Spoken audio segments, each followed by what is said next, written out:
Alright. We're going to be playing Regal Tells. It's still an early alpha build. However, this one is further in its development than North Along the River. That's the reason I did North Along the River first, because it said there was only about 20 minutes to an hour of game that was developed so far, so I thought I'd do that one. This one, I believe, is a bit further in its development, and so this will be a bit of a longer series.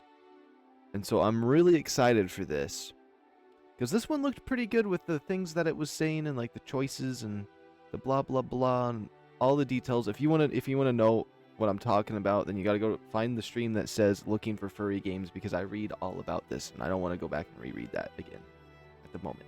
Well, I read it. It's just like it's part of that stream. So if you were there, you were there. If you want to go to that, you can. Anyways, once we do this one though, I'm either going to do Stranded or Stardust Kid or a Glimpse or TFA Ver. Okay, I don't know what any of that means. We're either going to do Stranded or Stardust Kid. Those are going to be the next two that we do after this.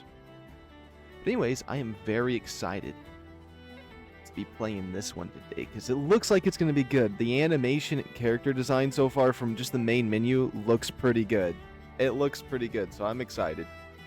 Although I think I might turn my hat around. It looks a little bit goofy if you can't see my ears with my headset, so we're putting it to this side. I don't know. It doesn't really matter. Anyways, I found my robe. And so now I'm very excited to start. Let's get started. Okay, enough of my nonsense. Again. Regal Tells. Early demo version 0.4.1. Disclaimer, this is an early alpha build. Endgame content is subject to change over time. So you know what? With that said, I'm happy to be experiencing this version because it could be different. When they fully finish the game, maybe they rewrite a bunch of stuff. So we will see. Ooh, music artist, writer, producer, director, and programmer artist. Oh, the programmer artist had the coolest one in my opinion. Shh. It's okay. I'm here, my child. You have a big day today, being the birthday boy and all. You have a lot of fight for a boy your age. There. You can rest, my boy. The party will wait, just for you. You're still too young to understand, but I feel you should know the face of your mother on this day. Look over the ledge or the statue. Let's look over the ledge. Ah, what a beautiful day. See down there, my son? That's all for you. I can't remember a time I heard so much laughter and cheer like today. What a blessed day indeed. Let's look at the statue this time. A large golden lioness statue oversees the city view from the garden. Her right leg is arched up, with her long right arm resting on it. Her left leg is stretched out with her tail and left arm resting beside it. Look, Naja, it's your son's birthday, already a year old. Yeah, here's your mother, my boy. So great and powerful she was, she'd never let you go with that monstrous grip of hers. You're probably too young to understand it all, but it only feels right to tell you who your mother was. What she was to the people she inspired in the past. Her loving memory is the only gift she can give you today, my son. If only fate hadn't been so cruel. I wish it didn't take war for us to find each other, but it did. And she nearly killed me when we first met, if you can believe it. That war of ours.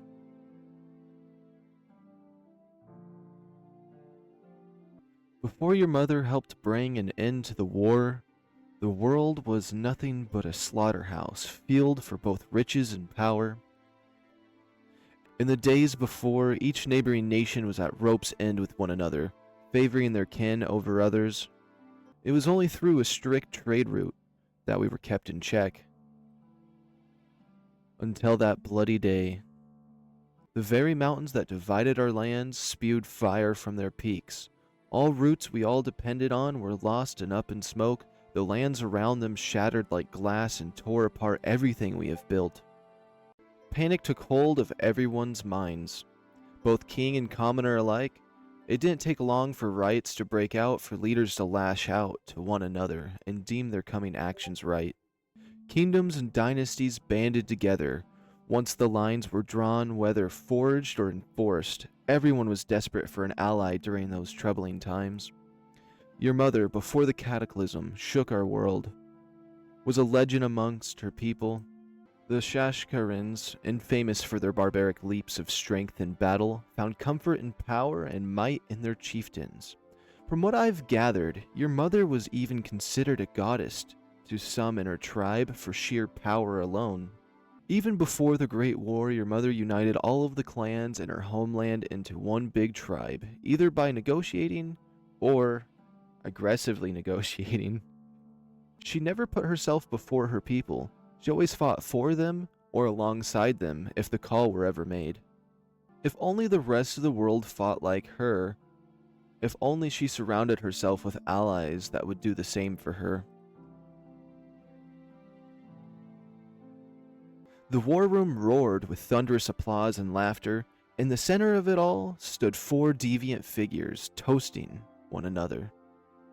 A tremendous feat for our dear Baron Horkrum. Not only did she preserve our encampment, but also wiped out the entire Devonair regime. Haha.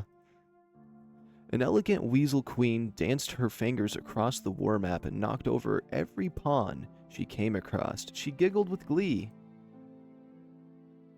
The Southwest is exposed now. It'll be very easy pickings for the taking of the riverfront from the Imperials.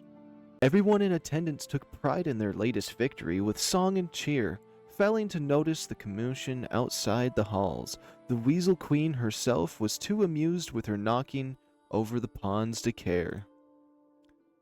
As pieces flung off the table, a bony-fingered hand littered with jeweled rings caught a piece crafted as the lioness head. The elderly rooster Baron Horkrum juggled the piece in bemusement. And to think it only cost us a few hundred Shurkrum tribesmen to take out 5,000 Imperials. Ha! Horkrum sipped from his goblet, unaware of the silence that filled the room. The silence broke as Regal dropped his goblet in shock. What? The rustling outside became more noticeable. An iguana bathed in religious garbs stuttered out in the revolution. You made no mention. You used Sharkarans as bait in your report. The queen dropped her head over the map with terror in her eye. Weren't the southern Sharkarans troops led by Juko? Dread filled the room as everyone stared at one another. Shoot. Okay. The cold, dead silence of the room instantly broke from the sound of knocking, the door opening, or yelling. So I take it choosing this will decide the fate of how this little story goes. If it's yelling, it's probably going to be something bad. If it's knocking, it's probably going to be mid. But if the door is opening, maybe it's ninjas sneaking in. I do not know. I am uncertain of that, indeed. I'm going to go with everything stopped because they heard yelling in the distance. Okay, so the cold, dead silence of the room instantly broke from the sound of yelling. Horkrum! The iron doors that sealed the war room gave way to the loud, thunderous thud coming from the other side. The door was guarded by 2 Rhino Knight clad in black iron armor. They both jolted at the power that was bashed up against the door, causing one's helmet to come undone. Horkrum slowly rose from his chair with his eyes glued to the door, flinching at the roaring of his name. Horkrum! The iron doors burst from their hinges, knocking both the guards off their feet. A towering figure prowled forth in the shadowy hallway, hunching itself through the doorway before storming in. Naja, an 8.5-foot tall lioness, clad in thick leather armor and bandages, scanned the room while looking for her prey. Everyone at the table took a step away from the Baron. The barbaric rage on Naja's face quickly snapped into the psychotic grin upon seeing Horkrum. She paced towards him. Ah, Hokrum, what a surprise. And here I was, starting to think you weren't even here. Her words held bitter venom to them. With she hunts the retreating rooster, she drank in his fear and relished in the pure terror that held in his eyes while trying to escape her. There was nowhere to run, though. She was merely playing with her food. Now she stalks him around the table. So imagine my surprise to find you here, weaseling around the little shit stain you are. Hey! Nadja snarled out and glared daggers at the Weasel Queen, baring her fangs with malice. Nashta gulped back her pride and kept her distance. Never mind. Nadja bared her salivating fangs at Nashta. Her monstrous glare left the Weasel Queen trembling to her knees.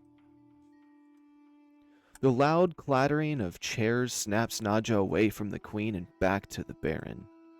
Hokrum pushed every chair he could in front of him in a desperate bid to slow his predator down. Now, Nadja, listen, please. The enemy was at our front door. We needed to strike before they could. Ah! Hokrum ducked out of the way as Nadja hurled one of the chairs across the table. Solid wood smashed into the wall and explodes into a shower of twigs. Your boy Joku would have died either way. It was a sad truth to know even he could have been a casualty of war. Nadja climbed onto the table, sinking her talons into the map with each step she took. Hunched over and ready to pounce, she lined her prey up. They knew what they were getting into, warning them of what was to be expected. They died like heroes. Hokrum backed was pinned against the corner of the room. Ferocious lioness maw quivered in anticipation and hunger.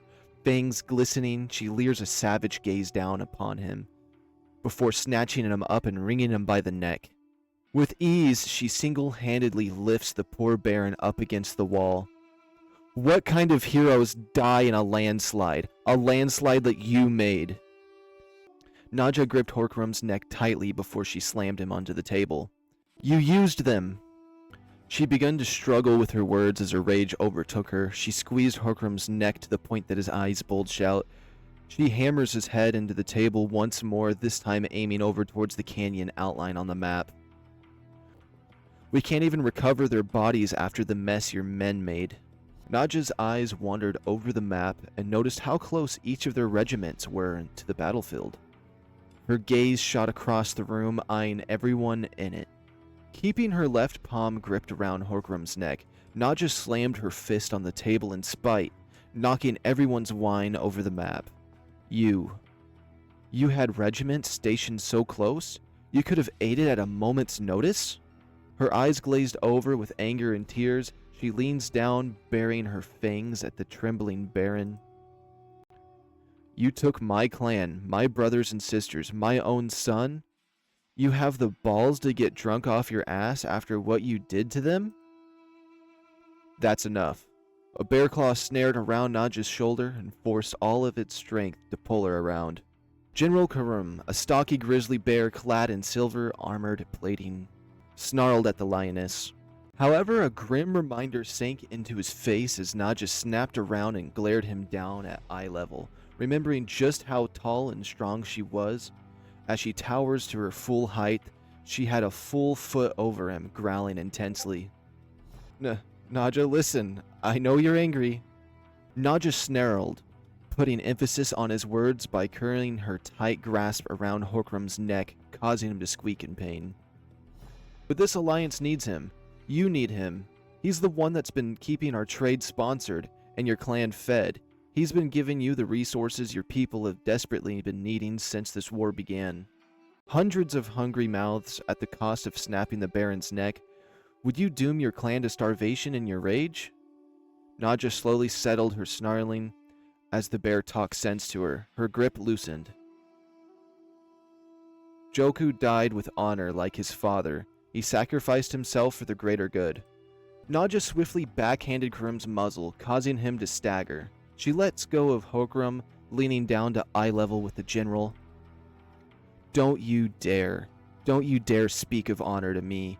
Joku's father and his men were the first casualties since the damn war began. Nadja grabs Karum by the scruff of his armored collar. Or did you forget who it was that protected your ass when you retreated with your king. The bear grips a hold of the lioness' wrist to pry them off him. No, I didn't. That's why I've made precautions around the territory since then. A distant battle cry echoes down the corridor. The raging sounds of an ungodly roars begin to draw closer. Nadja's lips curled in a distasteful snarl at the sound of these haunting chorus looming in. Spite and dread sunk deep into her eyes at the monstrous roars. And if you wish to keep your territory safe, your people fed, you best watch your tongue. Both the lioness and the bear growled intensely towards one another. Nadja swatted his grip from her wrists. Karim glared up. If you think wars can be won with honor and brute strength alone, you are living a fool's dream. Wake up. We all lost something here, not just you. The general leans in to match her heavy gaze. If an opportunity presents itself, good shoulders must be ready to accept the risk this war brings.